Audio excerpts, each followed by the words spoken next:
Welcome back my dear students. मैं हूं विवेक तापड़िया और यह है आपका channel physics in life and live. Last to last lecture में हमने बच्चों फर्स्ट लॉ ऑफ टीडी पढ़ा था और उसके बाद हमने डिस्कस किया था मोलर स्पेसिफिक हीट वगैरह को, और यह है आर्टिकल 12.7। तो आज के लेक्चर में मैं इसे डिस्कस करने जा रहा हूँ, thermodynamic state variables and equation of state. बच्चों एक तो होता है पाथ और एक होती है स्टेट, तो दोनों का डिफरेंस आपको क्लियर होना चाहिए। कौन पाथ फंक्शन है, कौन स्टेट फंक्शन है, वो हमने डिस्कस किया था इंटरनल एनर्जी, वर्क और हीट के केस में उस लेक्चर में। So let's start with thermodynamic state variables and equation of state. वो क्या है? सो एवरी इक्विलिब्रियम स्टेट जहां पर हीट का ट्रांसफर बंद हो चुका है, ऐसे कह सकते हैं हम, ये जितनी हीट आ रही है उतनी हीट जा रही है, रेट फिक्स हो चुकी है, इक्विलिब्रियम स्टेट। अब टेम्परेचर में और चेंज नहीं हो रहा है of a thermodynamic system is completely described by specific values of some macroscopic variables. उनसे हम इसको डिस्क्राइब करते हैं, आल्सो कॉल्ड स्टेट वेरिएबल्स, उनको हम कह सकते हैं। For example, an equilibrium state of a gas is completely specified by the values of pressure, volume, temperature and mass.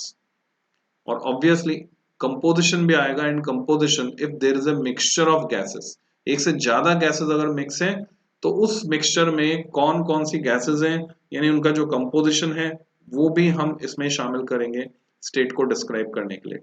A thermodynamic system is not always in equilibrium.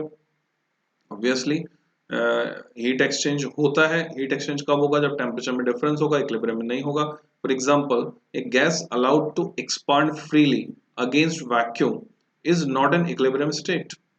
ठीक है, जैसे कई बार cycle का ट्यूब फटता है तो हवा तेजी से निकलती है, हालांकि वहां वैक्यूम नहीं है, फिर भी हीट एक्सचेंज होता है बहुत तेजी से। During the rapid expansion pressure of the gas में क्या होगा?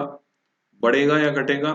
एक्सपांशन हो रहा है बच्चों, तो यूनिफॉर्म नहीं रहेगा कुल मिलाकर, not be uniform throughout. Similarly a mixture of gases undergoing an explosive chemical reaction, धमाका किया आपने उसमें, कर सकते हैं।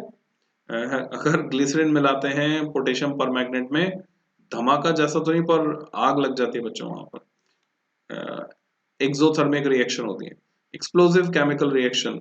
एक्सप्लोजन अगर आपको करना है तो आप CO2 गन बना सकते हैं, यानी थोड़ी सी टाटरिक एसिड बोल दो, टाटरी घर में मिल जाती है, और थोड़ा सा सोडा, खाने का सोडा, दोनों का पाउडर मिक्स करें, उसको एक शीशे में बंद करें, उसमें थोड़ा सा पानी डालें और शीशे का ढक्कन बंद कर दें, फिर देखें एक्सप्लोजन कैसे होता है, जो CO2 बनेगी अंदर उसके प्रेशर से।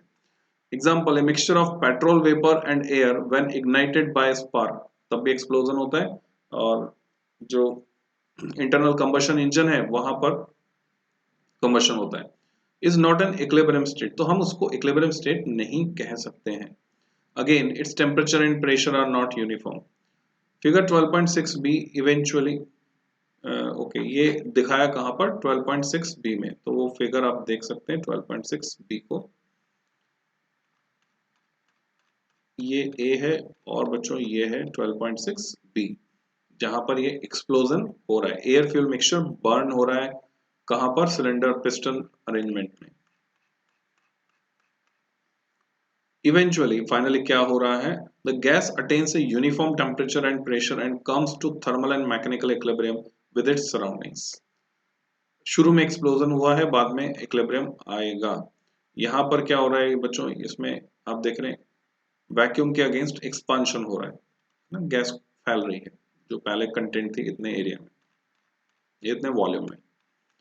The partition in the box is suddenly removed, leading to free expansion of the gas. तो A part में free expansion हो रहा है, B में mixture of gases undergoing an explosive chemical reaction. In both situations, the gas is not in equilibrium and cannot be described by. तो जब भी equilibrium में नहीं है, हम इसकी situation को, इसकी state को state variable से describe नहीं कर सकते हैं बच्चों। Okay. So now, in short, thermodynamic state variables describe equilibrium states of systems. The various state variables are not necessarily independent. वो उनकी डिपेंडेंस देखेंगे हम आपस में क्या है। The connection between the state variables is called the equation of state. तो definition आगे बच्चों यहाँ पर, what is equation of state?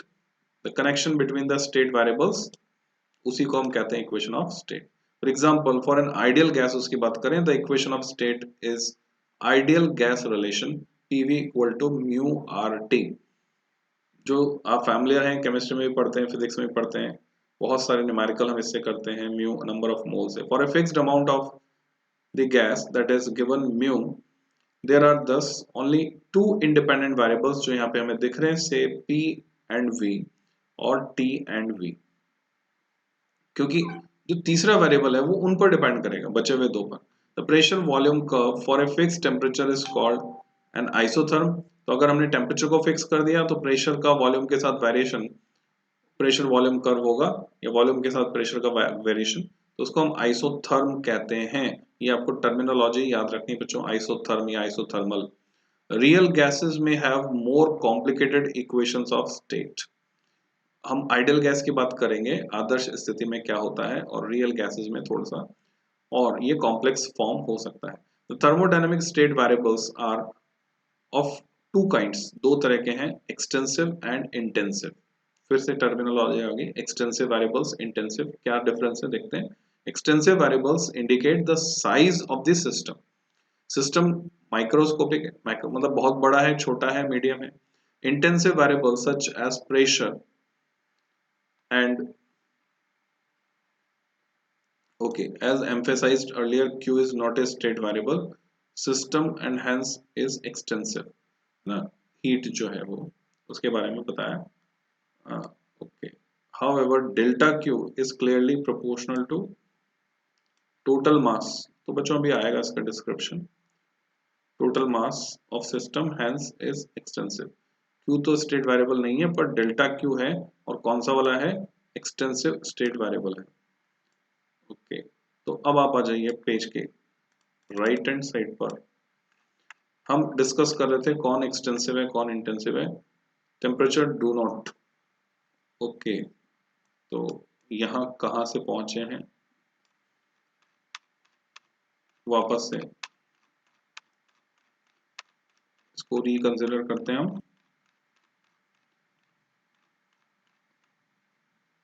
Extensive variables indicate the size of the system.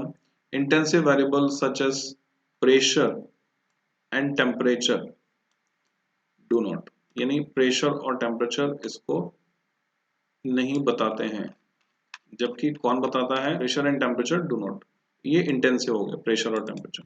To decide which variable is extensive and which intensive, think of a relevant system in equilibrium and imagine that it is divided into two equal parts.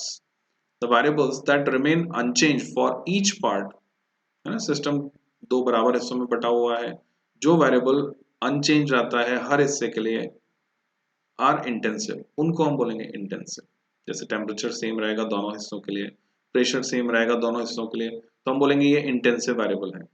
The variables whose values get halved in each part are extensive. और जो आधे आधे हो जाएंगे तो उनको क्या बोलेंगे, एक्सटेंसिव। तो जो मास है वो क्या होगा, आधा आधा हो जाएगा, दो पार्ट में डिवाइड किया तो extensive. It is easily seen for example that internal energy U, volume V, total mass M, energy आधी हो जाएगी दो पार्ट की, वॉल्यूम आधा हो जाएगा, टोटल मास M आधा आधा हो जाएगा, तो ये है एक्सटेंसिव वेरिएबल। जबकि प्रेशर सेम रहेगा और टेम्परेचर सेम रहेगा, तो बच्चों वो हुए intensive variables. Pressure P, temperature T and density ρ are intensive variables. तो ऐसे हम डिस्टिंग्विश करते हैं। It is a good practice to check the consistency of thermodynamic equations using this classification of variables.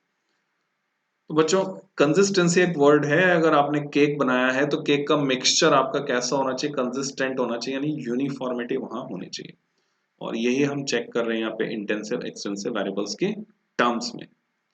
Consistency of thermodynamic equations using this classification of variable. For example in the equation, ये जो first law की equation है बच्चों, delta Q heat हमने दी system को, internal energy में delta U change हुआ, बाकी जो है वर्क हुआ P delta V। Quantities on both sides are extensive. ये सब एक्सटेंसिव हैं। कैसे? ये स्टार मार्क किया हुआ है और उसी का एक्सप्लेनेशन मैंने शुरू में पढ़ा था, अभी दोबारा बताऊंगा। The product of N intensive variable like p and an extensive quantity delta v is extensive. ये समझना है आपको। हम जानते हैं p इंटेंसिव वेरिएबल है, पर जैसे ही डेल्टा v के साथ ये मल्टीप्लाई हुआ, ये बन गया एक्सटेंसिव, क्योंकि ये इसका जो पार्ट है ये डिपेंड कर रहा है किस पर। अगर हम सेपरेट करते हैं, सिस्टम के दो हिस्से कर देते हैं, तो delta V is going to be divided, वो बढ़ जाता है। ये बढ़ जाएगा तो पी डेल्टा वी भी ऑब्वियसली बढ़ जाएगा, भले ही पी नहीं बढ़ रहा था। इसलिए ये भी एक्सटेंसिव हो गया। डेल्टा यू एक्सटेंसिव है ही सही, और डेल्टा क्यू भी एक्सटेंसिव है। अलग अलग जो हीट जा रही है वो अगर हम पार्ट्स करते हैं उस सिस्टम के, तो वो डिफरेंट हो जाएंगे। तो अब ये बात समझ में आ रही है। अब स्टार जो मार्क्ड है, इसके लिए मैं आपको नीचे ले चल रहा हूँ बच्चों, नीचे लिए चल रहा हूँ, जहां पर इसका एक्सप्लेनेशन हमने अभी अभी पढ़ा था। And emphasised as emphasized earlier, q is not a state variable। q तो स्टेट वेरिएबल ही नहीं है, जबकि delta q clearly proportional to total mass. जितना मास होगा उतना डेल्टा q जाएगा उसमें, total mass of system and hence it is extensive. इसलिए डेल्टा q एक्सटेंसिव वेरिएबल है। और यहाँ हम देख रहे हैं p delta v, p intensive variable था या है, पर p delta v combinedly it becomes extensive variable. तो बच्चों इस लेक्चर में इतना ही। नेक्स्ट लेक्चर में थर्मोडायनेमिक प्रोसेसेस की बात मैं करूंगा। Till then, happy learning.